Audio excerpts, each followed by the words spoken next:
তো আপনার ছেলে মেয়ে কয়টা? ছেলে মেয়ে একটা। একটা। তো ছেলে মেয়ে স্কুলে যায়? স্কুলে যায় না। কেন? আপনি যে নিজে এভাবে হাড় ভাঙা পরিশ্রম করেন, আপনার বাচ্চাকেও কি এরকম মানে স্কুলে না গেলে তো সেও তো আপনার মতোই পরবর্তীতে এরকম কৃষক পেশা গ্রহণ করবে, সেটা তো আপনি তো নিজেও বোঝেন যে আসলে এই পেশাটা কতটা কষ্টের। হ্যাঁ হ্যাঁ। বাচ্চাকে স্কুলে দেবেন? স্কুলে আমার বাচ্চা নাই, মানে আমার কোনো মেয়ে নাই। ছেলে? কোনো ছেলেও নাই। ছেলে মেয়ে কেউ নাই? না। আচ্ছা, আপনি আমার কথা বুঝতে, আমি বলছিলাম যে আপনাদের কোনো ছেলে মেয়ে আছে কিনা, তার মানে আপনার কোনো ছেলে মেয়ে নাই? হ্যাঁ না। আচ্ছা আচ্ছা, নাই নাই নাই। যাক, তা আপনার তো অনেক কষ্ট হচ্ছে। ঠিক আছে, তো কাজ করেন। হ্যাঁ, কষ্ট নাই। কষ্ট নাই না।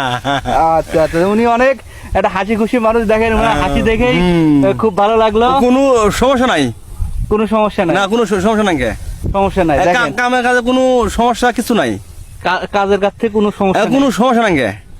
ঠিক। কামের কাজে কোনো কিছু নাই, কোনো সমস্যা, কোনো ডিস্টার্ব নাই। ডিস্টার্ব নাই।